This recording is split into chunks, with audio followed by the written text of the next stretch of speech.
We were responsible for this infection being introduced into Russia. We could not control it. Those words belong to German General Max Hoffman, describing a decision his own high command made in 1917 to secretly transport Vladimir Lenin into Russia and collapse the Eastern Front from within. It worked. Russia fell, but what Germany created in its place would threaten the entire world for the next 74 years, and it all began with one desperate wartime gamble. By the winter of 1916, Germany was facing collapse on every front.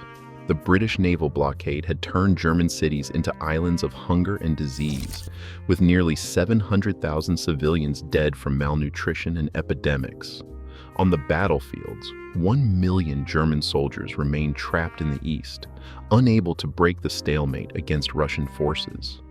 The Western Front, meanwhile, bled Germany's remaining strength dry as Allied troops, soon to be joined by fresh American divisions, pressed relentlessly.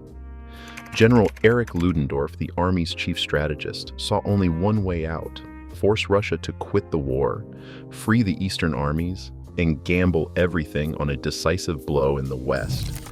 Into this crisis stepped Alexander Helfand, better known as Parvus.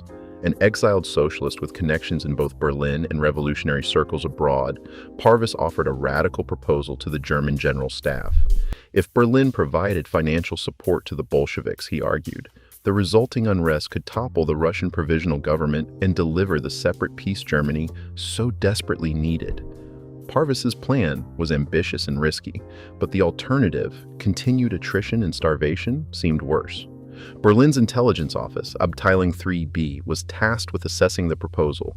In February 1917, they produced a confidential memorandum estimating a 70% probability that funding Bolshevik agitation would force Russia out of the war. The memo, now catalogued in the Bundesarchive, became the pivot around which German policy turned. Ludendorff reviewed the assessment and pressed for immediate action. The War Council, meeting in early March, authorized a transfer of roughly 40 million gold marks, about 2% of Germany's entire wartime budget, for covert operations inside Russia. The Kaiser's signature sealed the decision, and the Foreign Office, under Arthur Zimmerman, took charge of diplomatic cover and logistics. With funds allocated, Parvus established a network of intermediaries in Switzerland and Scandinavia, channeling money through trading companies and neutral banks. The financial web allowed German gold to reach Bolshevik agents without direct fingerprints, financing propaganda, strikes, and the infrastructure of revolution. The entire scheme was shrouded in secret. Cabinet minutes warned that any exposure would risk diplomatic disaster with neutral states, especially Switzerland and Sweden. Internal dissent, such as General von Moltke's objections about diverting resources, was overruled by the Kaiser's personal directive. All official correspondence avoided naming Parvus or the Bolsheviks, routed instead through a special political section of the Foreign Office. The operation was not without foreboding. Intelligence briefings acknowledged that empowering the Bolsheviks could create a hostile regime that would outlast the war itself.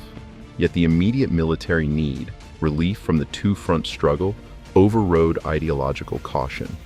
Years later, General Max Hoffman would reflect on the decision with regret. He said, "We were responsible for this infection being introduced into Russia. We could not control it." Germany's leadership believed they were solving a 4-year war problem. In reality, they were setting in motion a crisis that would span generations. March 1917 brought the collapse of 3 centuries of Romanov rule. The Tsar's abdication left Russia in chaos, its provisional government clinging to power but unable to control the streets. For Germany, this power vacuum was the opening they had been waiting for.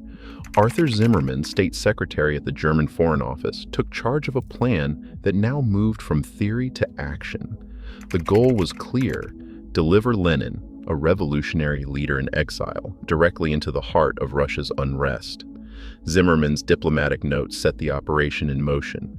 He negotiated with Swiss and Swedish authorities, framing the transit as a neutral humanitarian mission. The real intent remained hidden behind a wall of secrecy. On the 9th of April 1917, a railway directive, R-81-1917, authorized a sealed carriage for Lenin and 31 companions. The train's status was extraordinary. It would be treated as extraterritorial, immune from search or interference by German police or customs. Officially, the carriage was not German soil, nor did it belong to any other state. This legal fiction, engineered by Zimmerman, allowed the operation to bypass international law and diplomatic scrutiny. Inside the sealed train, Lenin and his entourage traveled under military guard across Germany. The journey was tense and silent, marked by a sense of both urgency and risk. The train passed through Berlin, skirted the front lines, and reached the Baltic port of Sassnitz. There, the carriage was loaded onto a ferry bound for Sweden. From Stockholm, the group continued north by rail, crossing into Finland, and then on to Petrograd. Throughout the journey, the sealed status of the carriage was strictly enforced. No one entered or left except at designated stops, and the route was cleared in advance by German and Swedish railway authorities. On the 16th of April 1917, the train rolled into the Finland station in Petrograd. Lenin stepped onto Russian soil for the first time in years, greeted by a crowd of supporters and wary officials. His arrival was both a spectacle and a signal. Within hours, he would issue the April Theses, urging an immediate end to the war and calling for all power to the Soviets. The German plan had succeeded in delivering its most dangerous cargo to the center of the Russian Revolution. The consequences, however, were only beginning to unfold. As General Max Hoffman later reflected, "We were responsible for this infection being introduced into Russia. We could not control it." Lenin wasted no time after arriving in Petrograd. On April 17, 1917, he unveiled the April Theses, a radical manifesto demanding an immediate end to the war, land for the peasants, and all power to the Soviets. Bolshevik propaganda, now flush with resources, echoed these demands in newspapers, pamphlets, and speeches, reaching millions of exhausted soldiers and workers. The message was clear: the provisional government's war effort served only foreign interests, while the Bolsheviks promised peace and bread. Through the summer and autumn, Lenin pressed his agenda relentlessly. The Bolshevik press, financed in part by German gold, called for insurrection. By November 7, 1917, the Winter Palace fell to a small, disciplined force led by Leon Trotsky. The provisional government collapsed overnight. With the Bolsheviks in power, Lenin ordered negotiators to Brest-Litovsk, where talks with Germany and the Central Powers began in December. The treaty, signed on March 3, 1918, was harsh by any standard.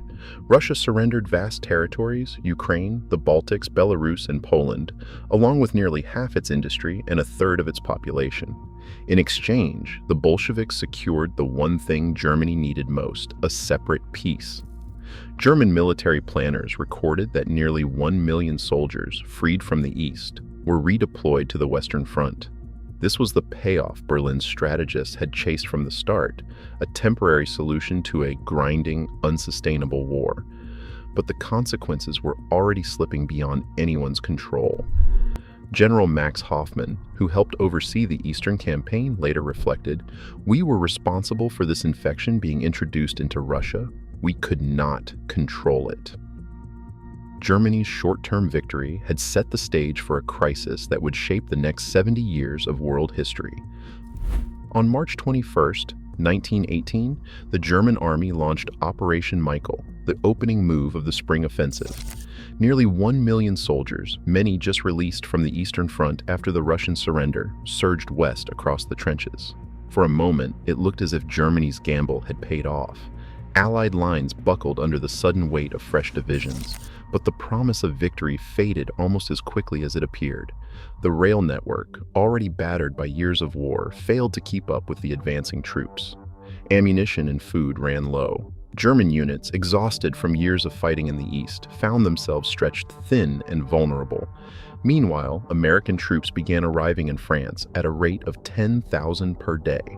By late 1918, U.S. forces on the Western Front reached 2 million. The numerical advantage Germany had gained by knocking Russia out of the war evaporated. Within weeks, the offensive stalled. The Allies counterattacked, and by November, Germany was forced to seek an armistice. The short-term tactical benefit, freeing up divisions for a final push, had delivered no lasting advantage. Yet the consequences of Germany's wartime decision did not end with the armistice. In December 1922, the Soviet Union was officially founded, consolidating the Bolshevik hold on power. By August 29, 1949, the USSR detonated its first atomic bomb, entering the nuclear age. On August 13, 1961, East German police and Soviet-backed troops sealed off Berlin, raising the wall that would divide Europe for a generation. Each of these events traced its origins to the decision to support the Bolsheviks in 1917, a decision intended to solve a 4-year war problem, but one that instead set off a 74-year confrontation. General Max Hoffman, one of the architects of the original plan, would later write, "We were responsible for this infection being introduced into Russia. We could not control it." The short-term solution had produced a superpower rival, a nuclear standoff, and a divided continent. The reckoning for Germany's gamble would echo through the rest of the 20th century. A desperate gamble by Ludendorff, brokered by Parvus and signed by Zimmerman, toppled an empire, but it unleashed a force no one could contain. We were responsible for this infection being introduced into Russia. We could not control it. Some victories solve wars, others ignite generations of conflict.